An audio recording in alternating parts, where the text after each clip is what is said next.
Assalamualaikum warahmatullahi wabarakatuh. Baiklah, pada pertemuan kali ini kita akan membahas tentang hidrolisis garam. Adapun tujuan pembelajarannya yaitu yang pertama, peserta didik dapat mengetahui definisi hidrolisis garam. Yang kedua, peserta didik dapat mengetahui macam-macam hidrolisis garam.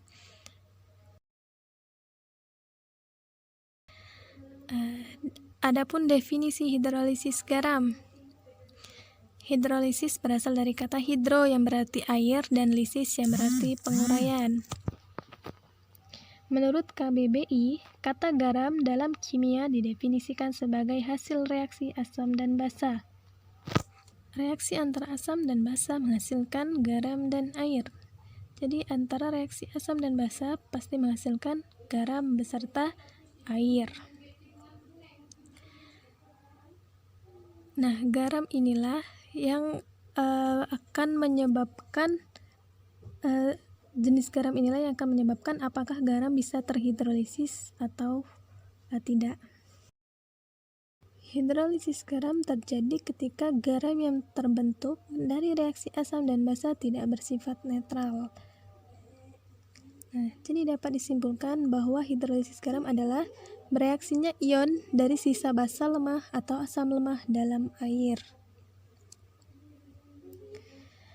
Jenis-jenis hidrolisis garam.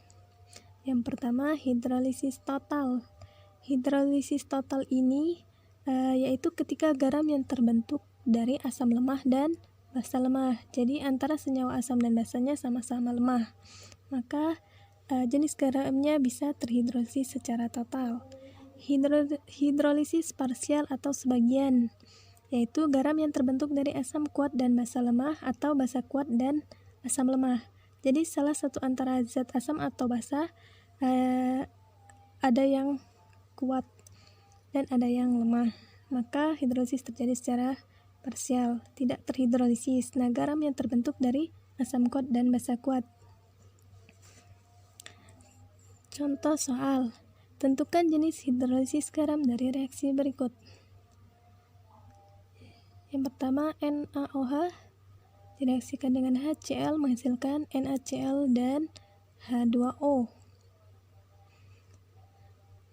Yang kedua, CH3COOH direaksikan dengan NaOH menghasilkan CH3COONA plus H2O. Yang ketiga, NH4OH plus CH3COOH menghasilkan NH4CH3COO plus H2O. Mari kita jawab yang pertama. Kita tentukan dulu NaOH ini garam jenis senyawa asam atau basa. Ya, NaOH ini senyawa basa karena mengandung OH. Nah, sekarang kita tentukan dia apakah basa lemah atau basa kuat. Nah, NaOH ini merupakan salah satu senyawa basa kuat, sedangkan HCl asam kuat.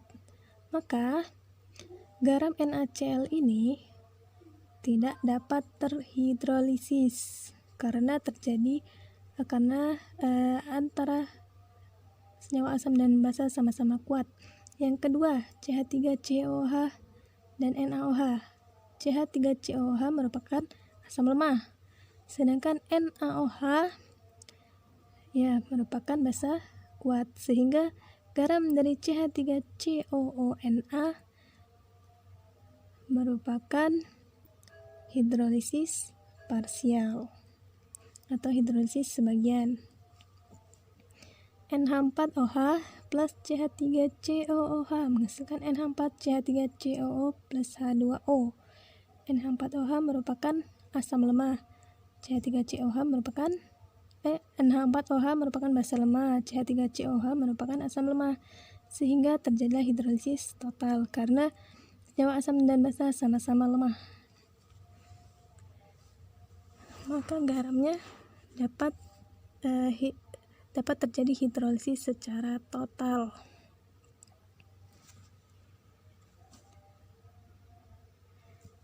Nah, mudah bukan?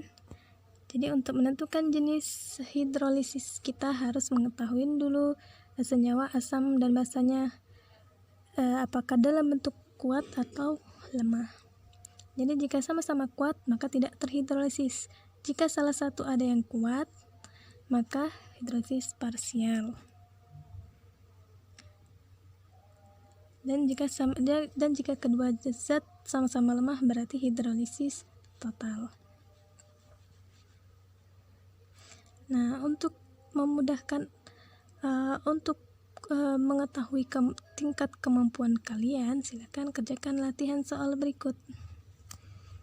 Terima kasih. Kimia itu mudah, bukan? Assalamualaikum warahmatullahi wabarakatuh.